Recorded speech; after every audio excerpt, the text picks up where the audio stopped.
Bon, voilà, nous allons rendre grâce à Dieu. Seigneur, en ce jour, je te suis une fois de plus reconnaissant, comme toujours, pour cette grâce que tu nous accordes, que tu m'accordes, moi, en l'occurrence, présentement, au milieu des miens, Seigneur, de participer à la célébration de la louange de ta gloire dans le bien-aimé Jésus-Christ, en qui tu nous as aimés, en qui tu nous as rachetés, en qui, oh Dieu, tu nous as dotés de tous ces trésors, de les richesses de ta grâce. Oui, Seigneur, merci pour ce jour, merci pour cet instant, merci pour ce moment, merci pour cette convocation, pour cette rencontre, pour cette réunion, pour ce que, oh Dieu, il te plaît, Seigneur, encore à cet instant-ci, Seigneur, de bien vouloir, une fois de plus, te révéler, Seigneur, dans les multiples aspects, Seigneur, des mystères, de la compréhension, de la connaissance, Seigneur, de ta gloire, de ta divinité, du fonctionnement, Seigneur, de ton église, de ton assemblée, de ta dispensation, Seigneur, en ce temps la grâce pour ce qui concerne particulièrement ce jour, cette période de cette saison. Ô Père, qu'il te plaise de te révéler, Seigneur, à tes disciples, Seigneur, par le moyen de cette trompette, par le moyen de cette voix, par le moyen, ô Dieu de cette source, qui te plaise, Seigneur, de ne pas,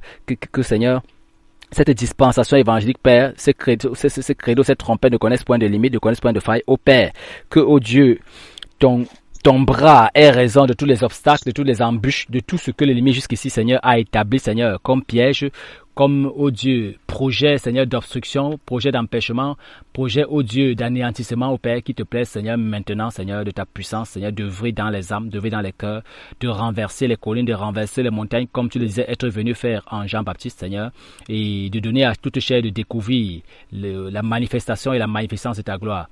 Père, que cela soit ainsi au nom de Jésus-Christ de Nazareth par qui je t'ai prié, qu'il en soit ainsi. Merci, Seigneur, pour ce jour béni. Amen. Amen. Alors, les choses, les éléments en question qu'il s'agissait effectivement de parcourir, les questions qui avaient été posées dans la semaine. Déjà, je dis bonjour à tous ceux qui vont suivre cet opus. Il y a Franck Olivier qui a dit qu'il sera disponible demain. Oui, ça va avec les routines. Ah non, ça c'est un autre... Non, c'est pas Franck Olivier, c'est un autre Franck, là, c'est un autre rendez-vous. Ce que je disais tantôt, c'est qu'on aille justement découvrir les questions qu'on a essayé d'explorer dans la semaine. On va les parcourir. Si tu as d'autres questions, tu les prépares pour les produire à la fin. Mais on va les regarder ensemble, on va les produire afin que les gens s'y penchent. On y va, je les recherche. Voilà. Oui, c'est vrai que ça, c'est vraiment question pour un champion. Ça, c'est pour les gens qui creusent. En réalité, je n'attendais pas que les gens puissent forcément répondre aussi parfaitement. C'est pas évident, je le reconnais déjà personnellement. J'attendais surtout, tout simplement, que les gens puissent, n'est-ce pas? J'attendais surtout que les gens puissent se prononcer dessus, donner juste une opinion. Que les gens me donnent la connaissance de leur disposition, de leur capacité, de leur potentiel par rapport à toutes ces choses aussi. Donc, on a pratiquement, je crois que c'est un parterre de combien de questions là? 5 questions. On a dans les 5 questions comme ça sur le tableau. On dit il fallait d'abord répondre où est-ce que ces choses étaient mentionnées dans la Bible. Pourquoi? La première question c'est pourquoi fallait-il garder le jardin d'Éden? La seconde, et comment fallait-il le garder? La troisième, qui a jeté les bases du développement technologique sur la Terre? Et la quatrième, invoquait-on déjà le nom du Seigneur au temps d'Abel? Et après, celle qui est la suivante, qui invoqua en premier le nom de l'Éternel sur la terre? Et puis après ça, la dernière, quand l'évangélisation a-t-elle commencé sur terre? C'est vrai que ces questions, c'est des questions de chercheurs. Pourtant, comme je le disais tout à l'heure, tu vas convenir avec moi, frère Eva, que les gens ont vraiment intérêt à savoir quel Dieu ils servent, hein, parce qu'on est dans la saison de la connaissance. Il est écrit que dans le temps de la fin, la connaissance augmentera. C'est l'autre jour, tu me parlais de la connaissance, vous appelez ça quoi artificiel, l'intelligence, c'est quoi là? Intelligence quoi là? C'est artificiel, non? L'IA, l'intelligence artificielle. Voilà, l'intelligence artificielle, le niveau dans lequel les hommes, le niveau dans lequel Satan, du moins le chef de ce monde, et Dieu permet, donne aux hommes de pousser la capacité d'être dans les prévisions, parce que l'IA parle aussi de cette capacité pour l'homme de prévoir, d'anticiper sur tout ce qui concerne les issues des besoins de l'être humain sur Terre, un peu comme des dieux. En fait, l'intelligence humaine l'artificielle parle du fait pour c'est pas les programmateurs, pour ces personnes-là qui sont soi-disant dotées d'un certain génie, certaine capacité, certaine sagesse, soi-disant une prouesse, d'anticiper dans les besoins de l'humanité au point d'aller dans des profondeurs, des dimensions qui jusqu'ici étaient réservées à des dieux, n'est-ce pas, qui étaient réservés à des esprits, à des entités au-delà de la raison d'avoir accès. Mais pourtant aujourd'hui les gens le font un peu comme sous le rebord de la science. Ça prouve jusqu'à quel niveau on est arrivé dans les voies de la connaissance. Et ça nous invite, parce que ça c'est la connaissance scientifique, ça veut dire que ça a à voir avec les choses de ce monde, ça a à voir avec le fait de l'intelligence, l'intellect et tout. Mais Dieu nous interpelle, nous invite à avoir, parce que le contre-bord de tout ce qui est de l'ordre charnel, l'ordre rationnel, parce que dans ces choses-là de bord de l'ordre dans le rationalisme.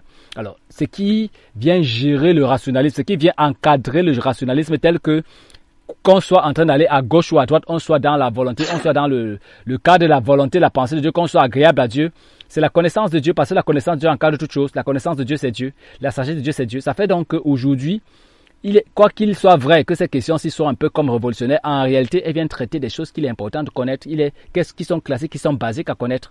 C'est déjà à dire que, en fait, il faut savoir que le fait pour Jésus-Christ d'avoir répondu quand il lui avait été posé la question de savoir, la question sur le divorce, là, de présenter qu'au commencement, il n'en était point ainsi. Il venait en cela, et puis après lui, c'est Paul qui nous parle constamment du nouvel Adam et autres là.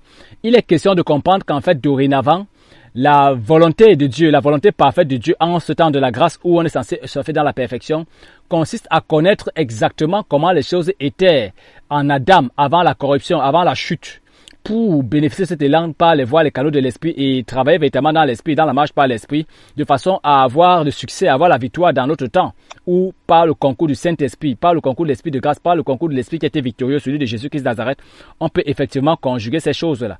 Ça fait donc que, en ce temps, si Dieu ne nous voudrait plus dans des contentements, des rituels, des routines, on peut dire évangéliques, qui jusqu'ici ont été considérés pour les temps anciens. Et il faut dire donc que les défis qu'on a partagés en ce temps-ci en sont de la hauteur. Parce que qu'est-ce que le chrétien a entre ses mains pour challenger contre la connaissance artificielle dont on parle là? Qu'est-ce qu'il a?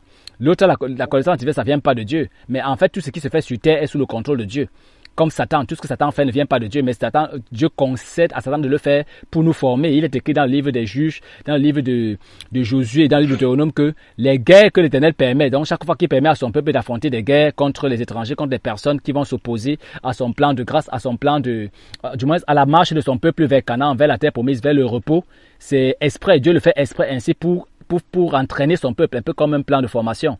C'est donc dit que quand on nous brandit l'intelligence artificielle, aujourd'hui on parle plus de coaching, on ne parle plus de... Quand on parle plus, je vais dire c'est révolu parce que le coaching s'appuie, ce qu'on appelle coaching là en gros, ça s'appuie en gros en général sur la pensée positive, sur les choses des bouddhistes là, les choses du Moyen-Orient là, on appelle ces choses là, comment on appelle ça encore là il y a une philosophie là, la pensée positive, à côté de la pensée positive, il y a une philosophie religieuse là, le Christ en moi, des choses comme ça en tout cas. Ils sont allés au-delà.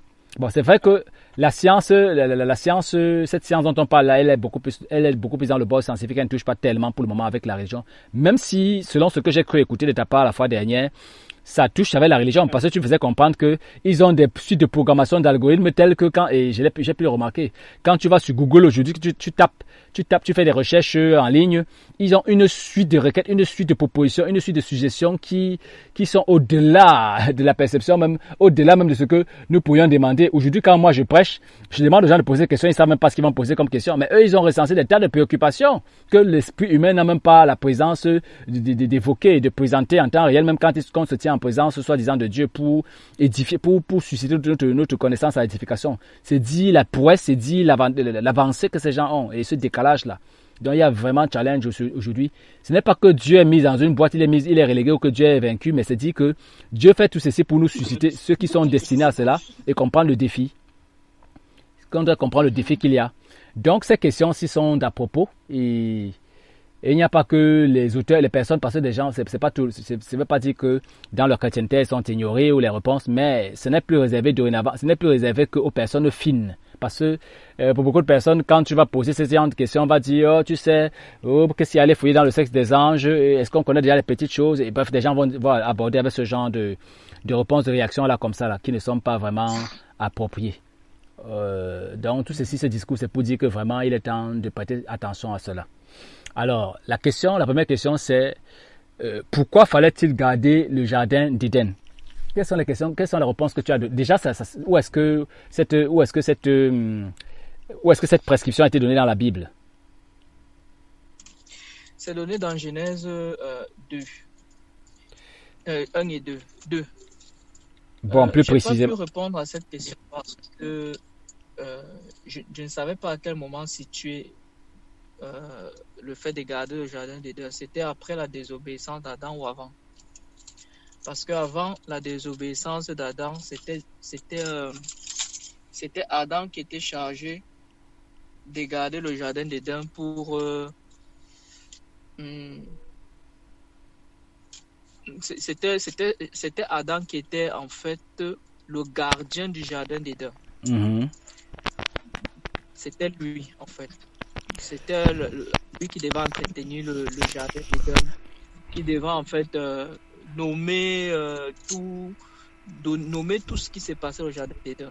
Oui, mais il faut notons que ici la question spécifique, le terme, c'est vrai quand on dit pour, on n'a pas dit comment.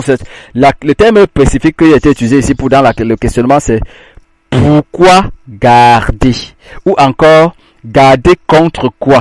Peut-être faudrait-il encore pousser. Pourquoi garder? C'est-à-dire que pourquoi cette nécessité de garder? Je pense, on aurait pensé, dans le raisonnement humain, on aurait pensé à se dire, bon voilà, c'est un lieu qui est supposé être sous la protection de Dieu. Voilà, Satan, on n'a pas encore présenté un danger, quelqu'un qui est arrivé, il est tout près de Dieu. Mais comment Dieu peut-il fonder ces choses, commencer la fondation de quelque chose, et puis à peine il est en train de fonder parce que quand on parle de garder, ça renvoie à un risque en principe. C'est pas oui, ça renvoie à un risque. Oui, ça envoie un risque. Donc, c'est pour ça que je pense que la question, la réponse à cette question, c'est plutôt après la désobéissance. Non, non. La désobéissance, Adam n'avait conscience de rien.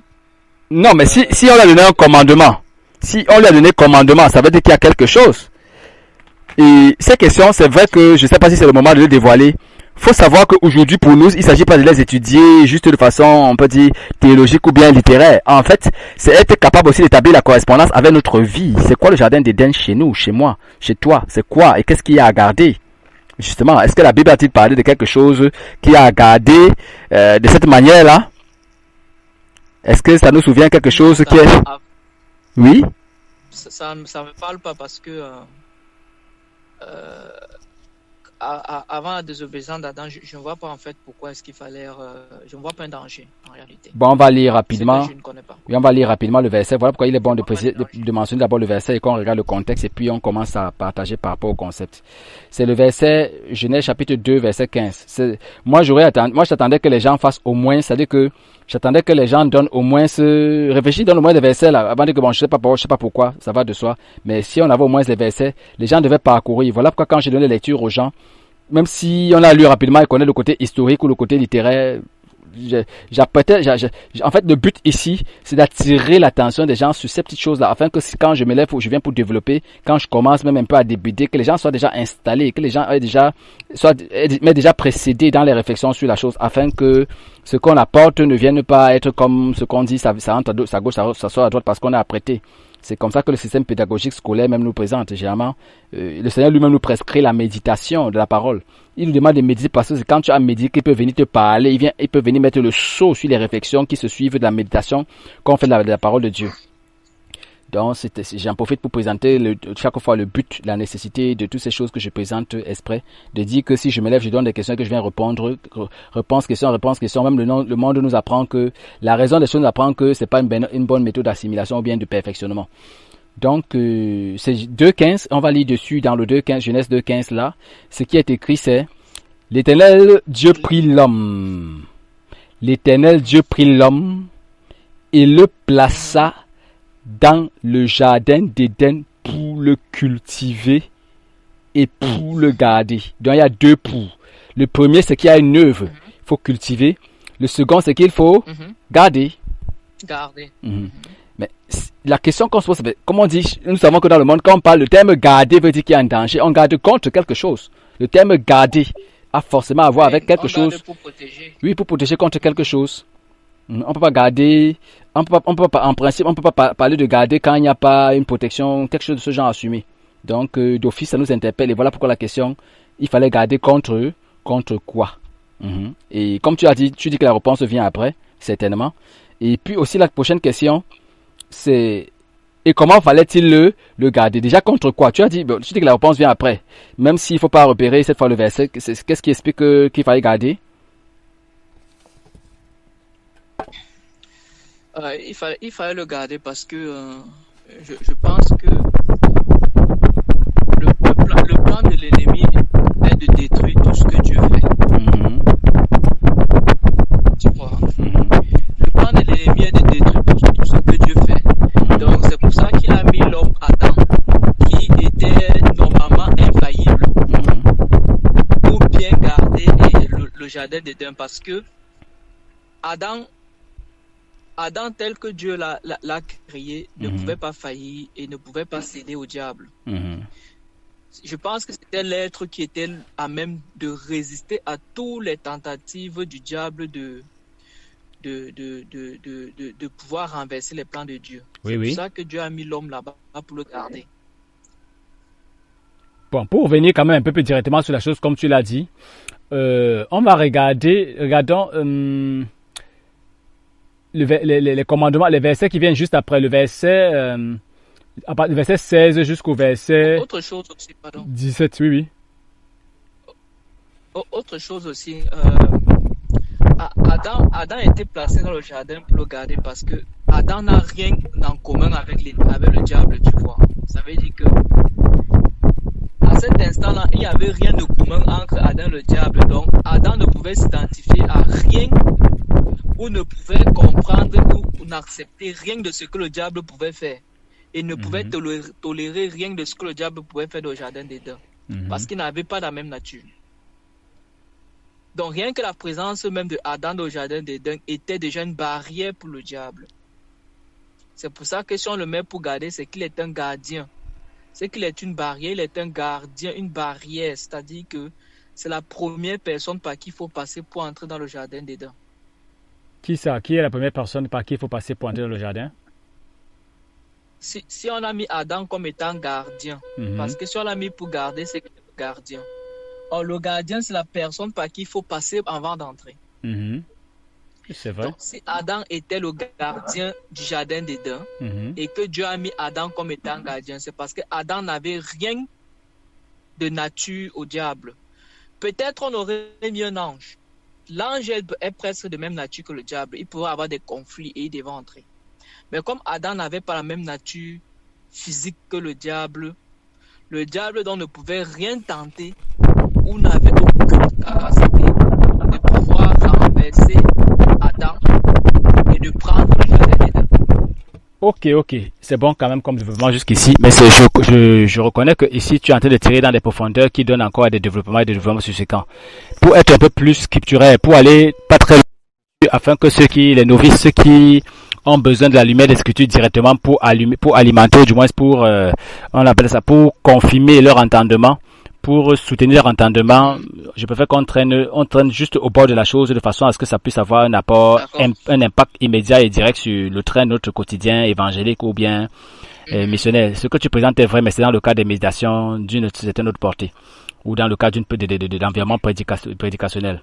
Lisons le verset 16 et 17 pour rapidement décrypter, pour voir des bibles, des indices, des indicatifs de réponse de ce pourquoi-là. L'Éternel Dieu donna cet ordre à l'homme. Tu pourras manger de tous les arbres du jardin, mais tu ne mangeras pas de l'arbre de la connaissance du bien et du mal, car le jour où tu en mangeras, tu mourras. Voilà. Donc, il y a un commandement qui a été donné. Il y a un avertissement qui a été donné. Il y a une consigne qui a été donnée. S'il y a une consigne qui a été donnée, elle vient expliquer la raison d'être de ce gardiennage. Parce que pour entrer en profondeur dans la compréhension des choses, la Bible est un livre où l'explication, l'interprétation, la compréhension des choses parfois s'avère complémentaire. Quand on va dans le livre de Romains, au chapitre 8, on nous présente que c'est le commandement qui a donné lieu au péché. Donc, sans le commandement, il n'y avait pas de péché. Or, ce commandement-ci, parce qu'on a donné le commandement de garder. Ok? Et après le commandement de garder, on a donné l'instruction de comment garder. Tu pourras manger deux, tu pourras pas manger deux. Ok. Mhm. Ça reprend, on vient toucher la prochaine question. Et parce que après ça, il y a le péché. Donc, il y a raison de garder. Pourquoi? Parce que si on garde, d'où vient le péché? On dit on dit le péché dans le livre de Romains. Le péché saisissant l'occasion. Oui, le péché qui est un être. En fait, l'un des problèmes que les chrétiens aujourd'hui, c'est qu'ils ne comprennent pas que le péché, le terme péché, le péché est un être. Exactement comme mensonge, c'est un être. Le mot mensonge, c'est un être, c'est un esprit. Il y a un esprit qu'on appelle mensonge. Maintenant, l'acte de mensonge, c'est ce que produit, c'est ce que produit quand la connexion, donc, l'alliance entre la pensée, entre l'homme et l'esprit qu'on appelle mensonge, produit le mensonge, qui est une variété de péchés. Ou alors, je sais pas comment appeler ça, le vol et tout le reste qu'on peut connaître là, les ivrogneries et patati patata. Donc, tous ces mots que vous avez dans la Bible là, exactement comme le mot péché, c'est un être. C'est un être. Alors, regardez rapidement ça dans le livre de Corinthiens là.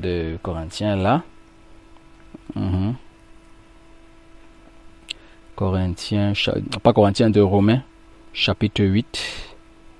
C'est vrai que c'est déjà, on peut aller, j'ai déjà cité, mais c'est bien, c'est toujours mieux d'aller directement se reposer sur les écritures de l'apôtre Paul lui-même en personne, tel que ça a été mentionné. Chapitre 7 plutôt. Romains au chapitre 7. On dit...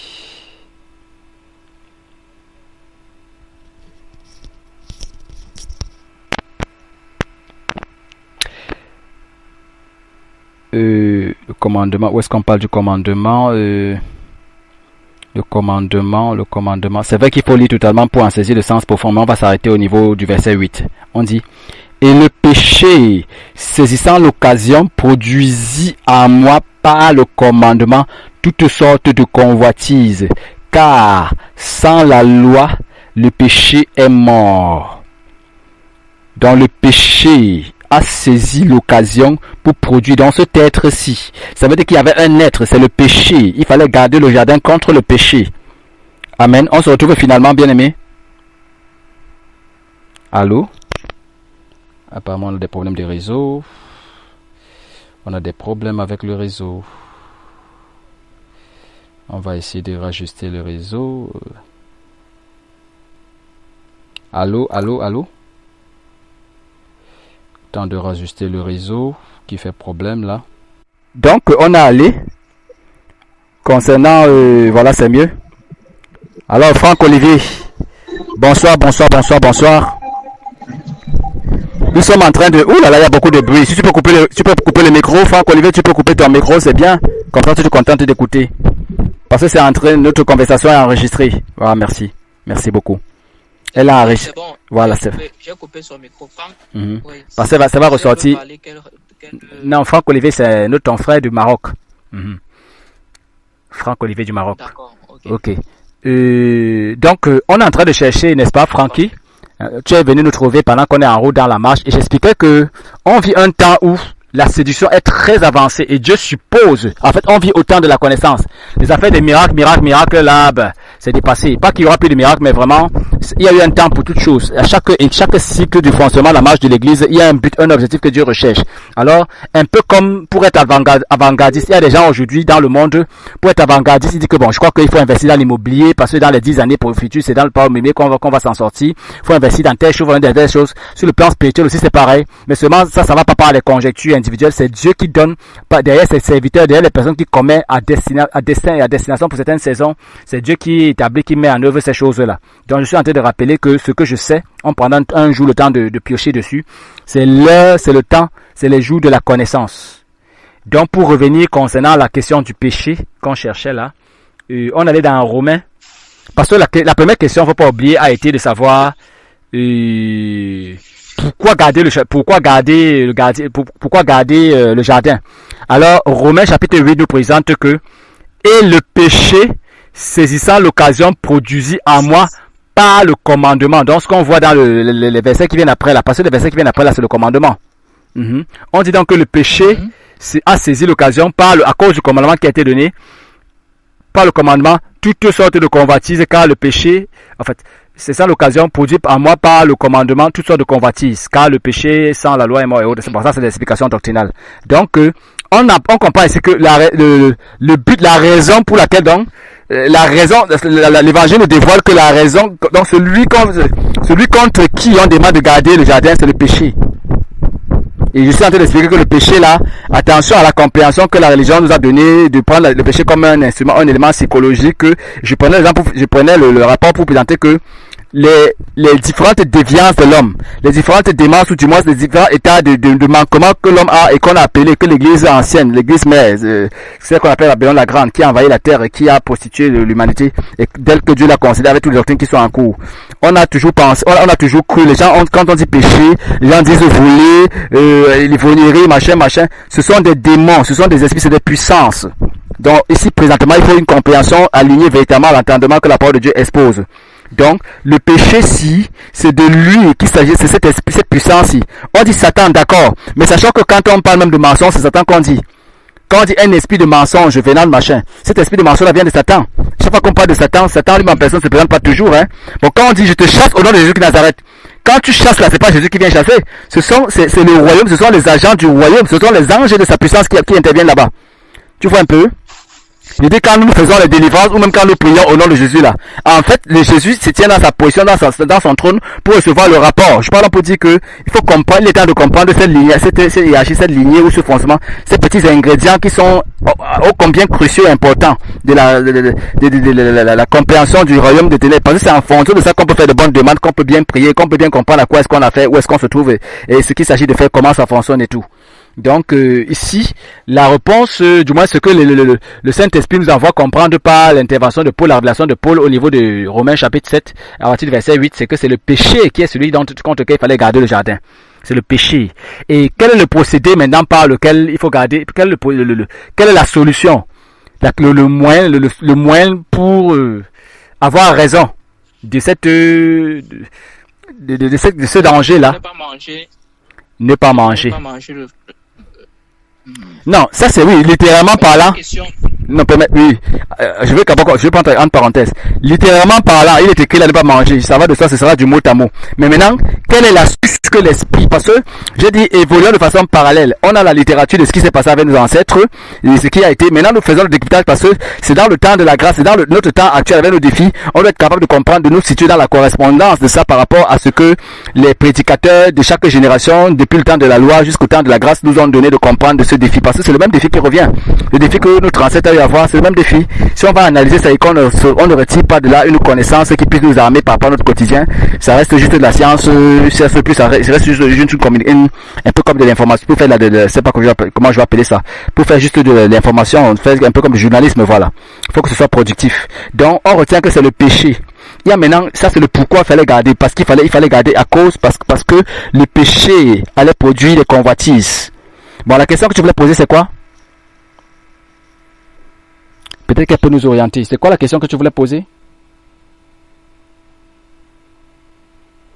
Je vois qu'apparemment on a encore quelques incidents avec le réseau. Donc voilà, donc on a vu ensemble que le péché, je sais pas, mon appareil s'est comme planté, il n'arrive pas à restituer la page de questionnaire, c'est toi qui vas me les présenter. Je n'ai plus les questions sous les yeux. Donc il y avait le pourquoi du péché, c'est ça. Et après le pourquoi du péché, il y avait quoi d'autre qui était demandé? La deuxième question était qui a jeté les Non, on est toujours au niveau du péché, au niveau du garder là. Comment fallait-il le garder? Tournons la Bible au niveau de Romains. Comment fallait-il garder ce jardin là? Alors, tournons la Bible au niveau on va avoir quelque chose de complémentaire parce que déjà Romains nous parle de comment garder, puisque dans Romains on fait le constat de ce que le péché, on fait le constat de la problématique du péché, parce que finalement on vient dans Romains voir le résultat de cette consigne là, de façon l'interprétation spirituelle du résultat de cette consigne là, de l'équipage spirituel de la chose, parce que de façon littérale les choses sont passées telles que la personne a constaté. On peut faire des constats sur le plan rationnel. Maintenant sur le plan spirituel, Paul nous explique en arrière-plan le fonctionnement, du moins les réalités spirituelles qui s'opéraient derrière ce commandement et autres là. Parce que les choses spirituelles, le temps de la grâce, ça fonctionne dans la réalité de la loi de l'esprit de vie. Parce que ce commandement, c'est un commandement de vie avec l'esprit de vie. Et maintenant, il y a la loi du péché et de la mort qui est venue challenger. Et puis, face à l'attitude de l'homme, il y a eu les conséquences qui en a été. Et on a découvert derrière ça, qu'est-ce qu'il fallait garder pour que l'être humain soit en état de grâce, qui ne soit pas dans les, qui ne soit pas en désapprobation vis-à-vis de Dieu avec les conséquences qu'il y en a dans le péché en question. Et pourtant, j'insiste encore, le péché c'est un être, je répète, s'il fallait garder comme le péché, c'est pas une affaire psychologique, c'est un être. Bon, maintenant, la solution c'est, selon les évangiles, c'est Romains chapitre 8, qui nous délivrera du corps de cette mort. Gloire soit rendue à Jésus qui est notre Seigneur. C'est la loi de l'esprit de vie. C'est 8, allons dans Romains chapitre 8, on lit ça. Et maintenant, il y a un ingrédient qui était donné depuis la loi, depuis le temps de Salomon, en la matière, qu'on va aussi parcourir dans le livre de Proverbes. Mais allons-y d'abord dans Romains chapitre 8. Parce que dans Romains chapitre... Romains chapitre 7, on explique le processus de ce gardiennage, de ce challenge-là. En fait, on présente la réalité de ce challenge-là.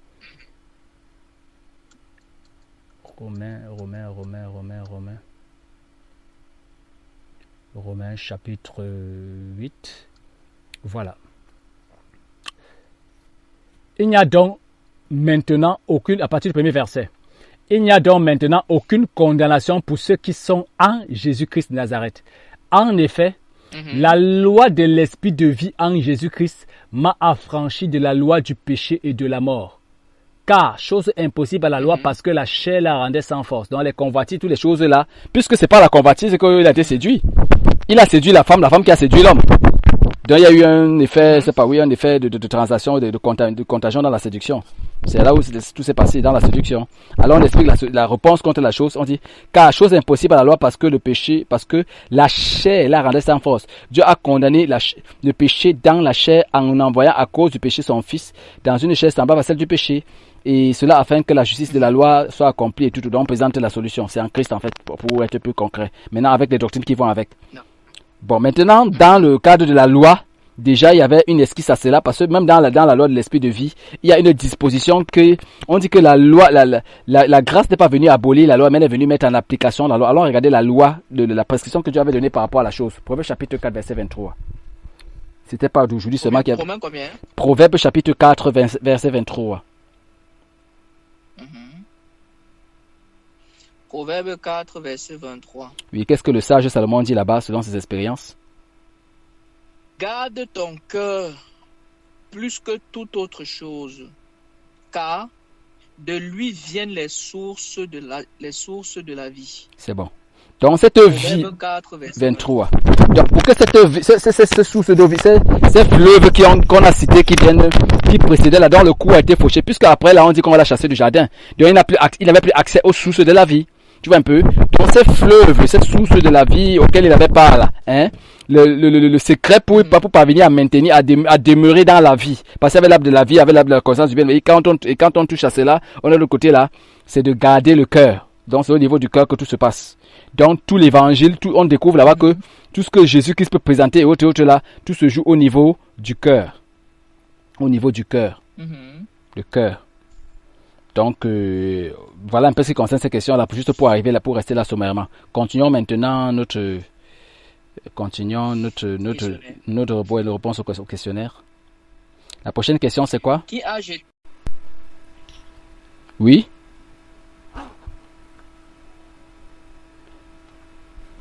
Prochaine question. Apparemment, on a le problème de réseau.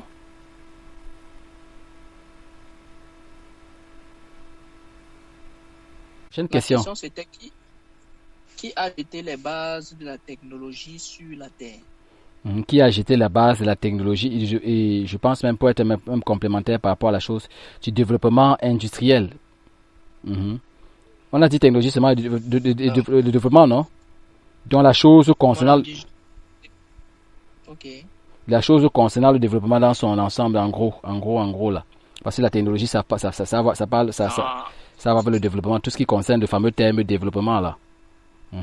Qui en a jeté la terre. Déjà il faut chercher. Moi. Oui. Moi j'ai trouvé dans Exode 35. Oui. J'ai trouvé ça dans qui a jeté en fait c'est Moïse qui a apporté ça sur la terre. C'est Moïse, je pense. quand j'ai vu des technologies, en fait, c'était tout ce qui était, en fait, voilà, technologie mise en œuvre des choses avec une technologie avancée. Donc, moi, j'ai pensé plutôt à Moïse. Pourquoi? Parce que c'est Dieu qui a donné à Moïse tous les plans pour la construction du tabernacle pour la première fois. Avec tout ce qui va. Donc, Dieu a donné toute cette technologie-là à Moïse. C'est pour ça que j'ai pensé à Moïse en premier lieu. Mais quand je réfléchis encore, je pense même qu'avant Moïse, ça y était au niveau de la tour de Babel. Parce que dans la tour de Babel, il fallait toute une technologie pour ériger en fait le monument qu'ils ont érigé qui arrivait jusqu'au ciel. Parce qu'on dit que le monument arrivait jusqu'au ciel et Dieu a eu peur. Donc, pour ériger un monument, pour arriver jusqu'au ciel comme ça, il faut une technologie de malade. Oui, oui, mais c'est vrai que c'est tellement avant encore. Avant encore, nous avons la parole de Dieu nous présente donc des signes assez tangibles, assez concrets, même avec des indications concrètes sur la chose. On va aller regarder au niveau de Genèse chapitre 4, versets 21 et 22. Vous regardez ce qui est présenté là-bas.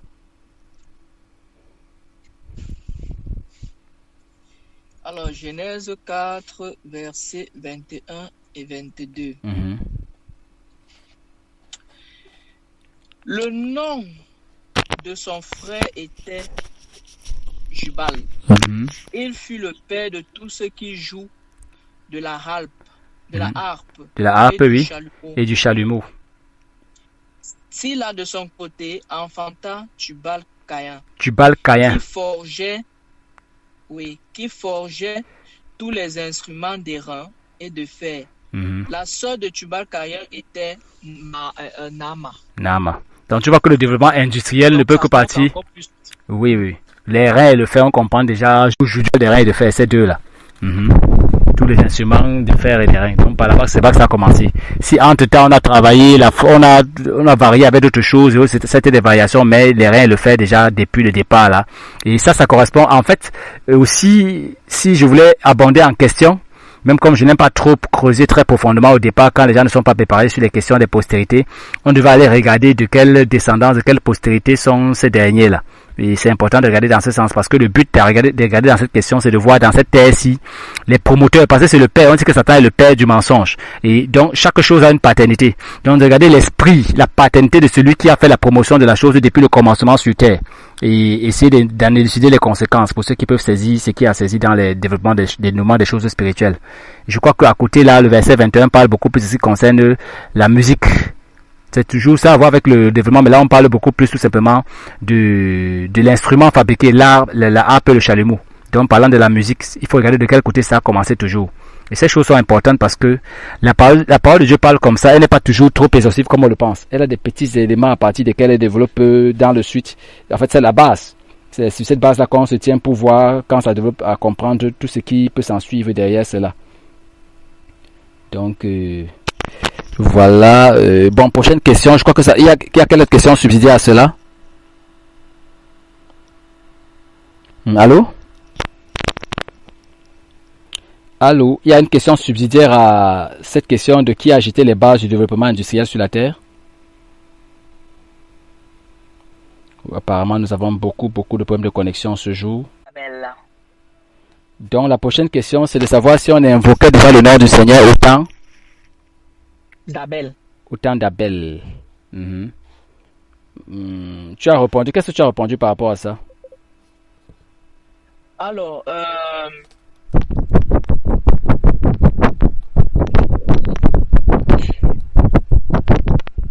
j'ai dit en fait concrètement, non, on n'invoquait pas encore le nom au temps d'Abel. Cependant, allô, tu me suis? Oui, j'écoute. On n'invoquait pas encore le nom de l'Éternel au temps d'Abel. Oui. Cependant, quand je parle de temps d'Abel, en fait, je suis conscient en fait du vivant de Abel. Parce que Abel et son frère, on ne sait pas en fait s'ils sont du même temps ou pas. Abel et Caïn. Et Sept qui est... Non, Sept même qui était le premier à invoquer le nom de l'Éternel dont la Bible parle. Non, est-ce qu'il est... du même temps? Donc, quand on parle du temps de Abel, je parle du vivant de Abel. Mhm. Je pense du vivant de Abel. Donc, non, on n'invoquait pas encore, mais cependant, ce que j'ai dit, c'est que Abel et Caïn ont offert des Je crois que en ce qui concerne, Dieu. en ce qui concerne le croisement de Seth et Abel, on présente que Abel est mort avant que Seth ne vienne en remplacement d'Abel. Ça veut dire qu'ils n'ont pas pu se croiser selon les Écritures. Oui. Non, Ça ils veut n'ont dire pas que pu se ça- croiser, ça veut mais ils dire- peuvent être du même temps. Non. Bon, quand on dit du temps, je veux dire le simple fait que l'un soit mort et que l'autre vienne après. Quand on parle de temps, il y a déjà un différentiel. Parce que l'autre, comme l'autre est mort, son temps s'arrête. Et celui-ci vient dans un temps qui vient après. Tu vois un peu. Donc, en principe, c'est deux temps différents. Ok. Mhm. Puisque la mort vient Oui, c'est séparer deux le temps temps. différents. La mort vient séparer le temps le temps Oui. d'un individu d'un autre qui vient après cette mort. Parce que c'est à ce niveau, si ce n'est Donc, pas bien cerné, cependant, en fait, à ce niveau, la question devient trouble à qu'on a saisi, justement. Mhm. Donc, cependant, non, au temps d'Abel, on n'invoquait pas encore le nom de l'Éternel. Oui. Pour joindre avec la question qui suit, qui fut le premier, la Bible dit clairement dans Genèse 4, 26 que c'est Seth, le premier qui invoqua le nom de l'Éternel. C'est Seth qui est le premier à Donc, faire la l'évocation du première nom. personne à invoquer le fait. Mais cependant, au temps d'Abel, Oui. ce que j'ai dit, c'est que Apparemment, le réseau a dérangé. Je voulais préciser, qu'est-ce que tu as dit au temps d'Abel? Oui. or, dans la Bible de ce qu'on voit, lorsqu'on offre l'offrande, tu invoques le nom de l'Éternel. Véritablement? Parce que c'est à lui que tu fais ces offrandes-là. Tu crois que ça a un lien avec le fait d'invoquer le nom? C'est une question justement Non, cruciale. c'est pour dire en fait que c'est pour dire en fait que Abel et Caïn certainement avaient invoqué le nom de l'Éternel. C'est important qu'on regarde. Sauf Hein? que, oui, tu es en train de dire que certainement, comme ils ont fait des sacrifices, ils ont invoqué le nom de l'Éternel pour faire le sacrifice, c'est ça, non? Oui, comme ils ont fait les sacrifices, certainement, puisque quand on dit invoquer le nom de l'Éternel, on ne sait pas ce qui est dans l'invocation du nom, on ne sait pas si ils ont dit au nom de Jésus ou au nom de quelqu'un, ou ils ont seulement dit, oh Éternel, on t'offre ceci, ou alors ils ont offert les autels, ils ont créé des autels pour l'Éternel, on ne sait pas ce qu'il veut dire invoquer le nom de l'Éternel. Elle est profonde, cette question. Ça renvoie à faire une prière, ça renvoie à faire une prière à l'Éternel, à une divinité, à Dieu, à un objet d'adoration. Donc, invoquer le nom de l'Éternel, c'est faire une prière à un objet d'adoration. Or, Abel et Caïn ont fait des offrandes. Donc, ils ne peuvent pas avoir fait des offrandes sans avoir invoqué le nom de l'Éternel. C'est à ce niveau que je te renvoie à méditer parce que, allons dans Romains chapitre 10 pour voir ce qui concerne l'invocation. Tu sais, toutes les choses qui étaient dans l'ombre, dans la loi et qui étaient données comme prescription, qui étaient juste là dans la loi de la conscience dont on parlait tout à l'heure avec Adam Layotte là. Aujourd'hui, la loi de l'esprit de vie nous présente le dénouement, la réalité, la raison spirituelle du fonctionnement de ces choses là dans le cadre de la grâce, dans le cadre de l'esprit du créateur, l'esprit du moins de l'auteur lui-même des Écritures, le Saint-Esprit ou du moins Dieu dans sa personne de Père ou de Créateur. Allons dans Romains chapitre 10. Chapitre 10. Verset combien? Lis un peu, tant que je consulte là. Comment invoquera-t-il celui? Oui, viens un peu avant. C'est quel verset là que tu es en train de dire, présenter? C'est quel verset celui que... C'est dans ma tête. Oui, c'est ça qui... C'est dans ma tête que je lis ça. Romains chapitre 10, c'est bien déjà d'abord. Ok, c'est le verset, à partir du verset 12, 13. Oui. Quiconque invoquera le nom du Seigneur sera sauvé. Comment donc invoqueront-ils celui en qui ils n'ont pas cru? Donc on est en train de voir que pour invoquer, on dit comment invoqueront-ils, on dit quiconque invoque est sauvé. Mais si tu ne crois pas, comment vas-tu invoquer si tu ne crois pas? Puisque la raison, le lien de connexion, du moins la condition de connexion, c'est de croire pour que ton invocation soit valide. Ça vient nous interpeller. Ces choses, c'est pas seulement pour voir ce qui s'est passé avec eux, hein. C'est pour voir, en fait, en arrière-plan, toutes les lois qui existent, qui opèrent dans ce qu'on prétend, ou ce qu'on dit être en train de faire présentement, pour que les gens s'interpellent. Parce qu'aujourd'hui, je suis en train de dire que la religion, Dieu ne veut plus qu'on fasse la religion raide, des routines de choses et autres là. Il faut qu'on prenne le temps d'interroger, de saisir les raisons, les logiques spirituelles qui opèrent derrière le culte qu'on rend en Dieu, du moins. C'est ça qu'il s'agit plus précisément. Donc, on va dire les questions que tu poses là, où tu dis, où il nous dit là-bas que comment invoqueront-ils celui en qui ils n'ont point cru. Vas-y. Oh là là, on a de sérieux problèmes de réseau. Sérieux problèmes de réseau. Oh là là là là. Donc dans Romains 13, on pose le postulat de ce que quiconque invoque le nom est sauvé. Maintenant dans le 14, on dit comment donc invoqueront-ils celui en qui ils n'ont pas cru? Donc pour invoquer, il faut avoir cru. Et comment croiront-ils en celui dont ils n'ont pas entendu parler? Donc il faut avoir eu la révélation. Il faut que quelqu'un se soit levé, soit été commissionné pour prêcher. Et comment en entendront-ils parler s'il n'y a personne qui prêche? Je voulais relever cette problématique comme j'ai commencé à le dire au départ pour dire que l'affaire de Dieu et la foi là, c'est des choses qu'il faut regarder. C'est ça que j'ai présenté que dans l'affaire de Dieu, si il y a des commissions époque par époque, génération par génération, et chaque commission a son postulat, sa feuille de route. J'ai posé la question de savoir si au temps d'Abel, dans leur commission, Abel était juste d'accord, mais est-ce que dans leur commission, parce que si en son temps on invoquait déjà, on l'aurait précisé là-bas. On se comprend un peu? Si c'est au temps de Seth qu'on dit qu'on invoquait, ça veut dire qu'à leur temps, il y avait communion avec Dieu, mais il y avait d'autres moyens, d'autres approches pour la chose. Et c'est des choses qu'on pourrait regarder. On pourrait regarder comment, pourquoi et tout. C'est ça la question que je voulais poser. Ce qu'on a lu dans Romains, ce qu'on a lu dans Romains, oui. Je ne vois même pas comment dans le sceptre, vu que rien ne dit que sceptre, ou rien ne dit que entendu parler de l'Éternel, ou rien ne dit que non. Paul nous explique que la logique qu'il y a derrière le fait d'invoquer. Paul pose comme ça des lois, hein. C'est pas les lois seulement dans la grâce. Il pose des postulats, c'est-à-dire que les principes spirituels. Tu vois un peu. Et quand on transporte ces principes spirituels pour ramener derrière, parce que là, c'est dit qu'il n'y a rien de changé. Dieu est le même pareil, ou le Saint-Esprit a les mêmes lois en arrière-plan. Il peut varier selon les dispensations, la façon de faire, mais c'est le même truc qui est au fond. Alors, quand on transpose, on comprend que quand on dit que l'autre a invoqué là-bas, cette là, on comprend que pour qu'il ait invoqué, il a fallu tous ces préalables là le concernant. Tu vois un peu. Et quand on regarde tous ces préalables là, on réalise que maintenant on dit être envoyé, c'est-à-dire que certains peuvent invoquer parce qu'ils ont une révélation, mais sans avoir été envoyés par exemple. Tu vois un peu. Donc peut-être il y a la révélation d'abord. Et à la révélation on doit croire. Et après avoir cru on peut invoquer. Tu vois un peu. Et s'il n'y a pas ces choses là, maintenant après on dit on doit avoir été envoyé. Envoyé maintenant c'est pour prêcher. Donc il y a l'invocation pour prêcher. On se comprend un peu, on prêche et d'autres sont sauvés. Mais pour que tu prêches, il faut que toi-même tu aies été personnellement envoyé, recommandé. On se comprend un peu, mais autant de... quand on...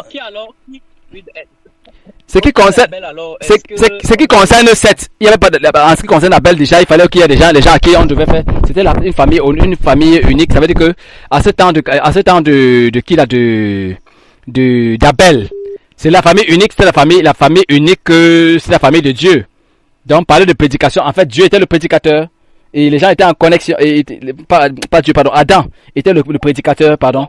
Adam était le prédicateur potentiel. Donc, depuis même Abel, alors, parce que Dieu a causé avec Abel, avec Caïn. Non. Le fait qu'on ait causé ne veut pas dire que Dieu cause avec Satan, mais Satan n'est pas commissionné à prédication. C'est-à-dire que le fait que Dieu cause avec toi ne veut pas dire qu'il t'a commissionné. Dieu a causé avec Balaam, mais Dieu n'a pas commissionné Balaam. Et Dieu cause avec beaucoup de personnes comme ça. Dieu cause avec Pharaon. Je veux dire, avec Abimelech, pardon. Oui. La question est de savoir, est-ce que au temps d'Abel, on invoquait déjà le nom de l'Éternel? Je dis, si on invoquait le nom de l'Éternel au temps d'Abel, le rédacteur nous aurait mentionné depuis Abel là-bas qu'on invoquait. Si on vient au temps de Seth préciser qu'on invoquait au temps de Seth, ça veut dire qu'au temps d'Abel, la chose n'était pas d'actualité. La question que tu as posée, c'est que leur sacrifice était donc sous quelle base? J'ai dit, quand on regarde le process d'invocation depuis Romain là-bas, on peut supposer que, étant donné que pour invoquer, il faut croire. Et il a invoqué pour prêcher, et comme il a invoqué juste pour être sauvé. On se comprend un peu? Oui. Et autre chose qu'on... Oui. Autre chose qu'on... Permets aussi. Autre chose aussi concernant... Oui. Est-ce que... Oui. Est-ce que... Oui, est-ce que... Alors, Christian, bonsoir. Apparemment, tu as été tellement perturbé que tu n'arrives que vers la fin du repas. Vas-y, Evariste. La Bible La Bible peut-être n'a pas mentionné que Abel et Caïn ont invoqué le nom de l'Éternel. Non, Mais non, peut-être non. qu'ils l'ont fait. Sinon, La c'est Bible de ne peut base, pas. ils ont Regarde, fait hein, des offrandes. quand la Bible choisit d'être court, comprenons très bien ceci.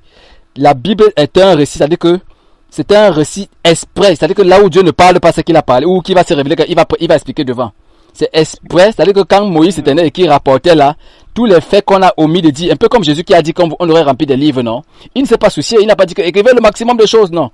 Il sait que Dieu se réserve l'exclusivité parce que Dieu fonctionne par révélation. Il se réserve l'exclusivité de se révéler à qui de droit selon les besoins, selon les nécessités et selon ses ordres de mission, son programme et autres là, quand nécessaire et la manière telle que rien ne reste dans le flou. Parce qu'on dit que rien ne va rester dans le silence, tout est à découvert. Donc le truc maintenant c'est de comprendre de quelle manière, c'est de sonder les Écritures pour voir la manière dont il s'est révélé. C'est-à-dire que comprendre son process d'opération, son process opérationnel. Et c'est ça ce dans quoi on s'est lancé. La méditation c'est dans cela. Et quand on pas questionné la question la question de l'invocation, c'est parce que justement il faut être capable de décrire une nuance entre ce qui a été attribué, ce qui a été le partage de Seth et qu'est-ce qui était le partage d'Abel. Est-ce que Abel, parce que si on fait l'amalgame, ça veut dire que le mot invocation n'a pas sa place là-bas, là où il se trouve dans Genèse 4, je crois 21 et autres là. Pourquoi? Parce que il est certain que l'autre avait la communion. Mais l'invocation, on nous fait comprendre que l'invocation va jusqu'à la prédication. Parce que pour invoquer, il faut qu'on ait reçu une prédication. On se comprend un peu. Et Seth a reçu quoi comme prédication pour invoquer le nom de l'Éternel? Qui? Seth. Oui, mais justement, on n'a pas besoin de savoir s'il a reçu comme prédication parce que le fait qu'on voit, on comprend que il était le premier prédicateur, tout simplement. Justement, je crois que j'ai posé la question là qui était le premier prédicateur, si je me trompe pas. Ou quand est-ce que la prédication a commencé? Ou peut-être alors c'est à l'époque de Seth en fait que c'est devenu une référence pour l'invocation du nom de l'Éternel. Je ne sais pas, hein. Je pose juste la question. Voici. Pour moi, il est impossible. Regarde, hein. Caïn et Abel ont fait des offrandes sans invoquer le nom de l'Éternel. Je vais te poser. C'est impossible. Regarde. Je te pose une question. De nos temps-ci, il y a les prédicateurs. Oui. Et tous les croyants sont prédicateurs. Non. Voilà, c'est tout simple. Ça veut dire qu'on nous fait comprendre que tout le monde n'est pas prophète, tout le monde n'est pas pasteur, tout le monde n'est pas apôtre, tout le monde n'est pas... On est en train de situer la nuance. C'est-à-dire que on ne peut pas dire que Abel n'était pas juste. On ne peut pas dire qu'Adam n'était pas juste. Mais on est en train de situer la nuance dans les commissions. C'est-à-dire que les feuilles de route, voilà, des différentes commissions. On mentionne particulièrement qu'au temps de cette-ci, il y avait une feuille de route particulière assignée à ces serviteurs de Dieu, qui était différente de la feuille de route que Abel avait. Tu vois un peu? Quand tu n'es pas prédicateur, tu sais Dieu. Tu as là où tu pries, tu as la communion avec Dieu parce qu'il se révèle à toi. Mais le cas de la prédication a à voir avec le salut de l'âme. Donc ça concerne quelque chose de particulier là-bas à l'autre côté. Tu vois un peu? Or, ce qui concerne les offrandes qu'on fait tout le temps, là, c'est autre chose. Dieu se réserve d'autres voies pour le salut par là-bas. Dans ces circonstances. Tu vois un peu? Donc je voulais qu'on ébauche la nuance. Pourquoi? Ces choses viennent ressortir parce que, pour analyser aujourd'hui ou là où tout est trouble, là où les choses paraissent dans la Bible comme si on n'avait rien dit là. Il faut trouver le fondement de la compréhension des sens et des choses.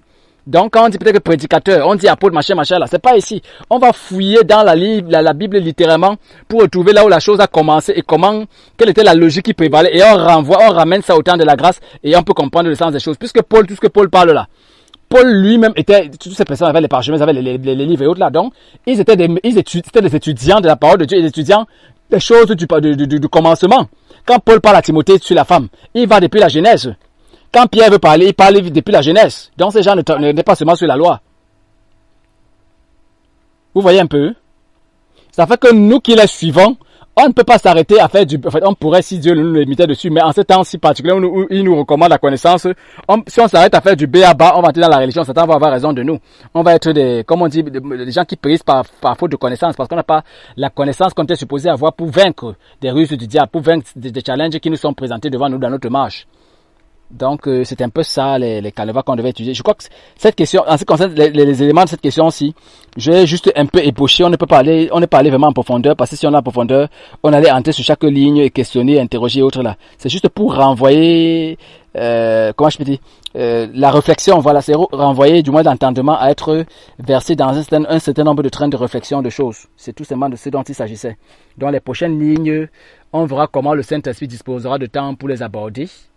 On verra comment le Saint-Esprit dispose de temps pour les aborder par rapport à ce que, présentement, le temps est court et autres là. Ça donne appel, ça renvoie à ce que, à la réalité, il y a ces process, ces réunions qui sont en cours et cette intention. Et maintenant, on a besoin de beaucoup travailler pour être capable de suivre la ligne de ces choses-ci. Et c'est tout ce que je peux dire. Le Seigneur saura comment donner les consignes nécessaires pour conduire à bon escient cette destination-ci, cette commission, du moins, c'est ce devoir, on peut dire comme ça, ce projet. Voilà. Donc, on va prier. Et pour ceux qui n'ont pas reçu cet opus, pour ceux qui n'ont pas pu être connectés en ligne, ils vont le recevoir en ligne. Ils vont être connectés, du moins ceux dans le groupe, ils vont le recevoir en ligne parce que, en principe, si le rendu est bon, je pense qu'il le sera, même comme c'était un peu plus troublé cette fois-ci que la fois dernière. Si le rendu est bon, vous l'aurez dans les lignes, en post dans la plateforme YouTube, dans l'interface YouTube Forum Caféo. Donc, c'est tout ce qu'il y aura à faire. On va juste remercier le Seigneur et se séparer. C'est clair que les réunions peuvent être d'une heure comme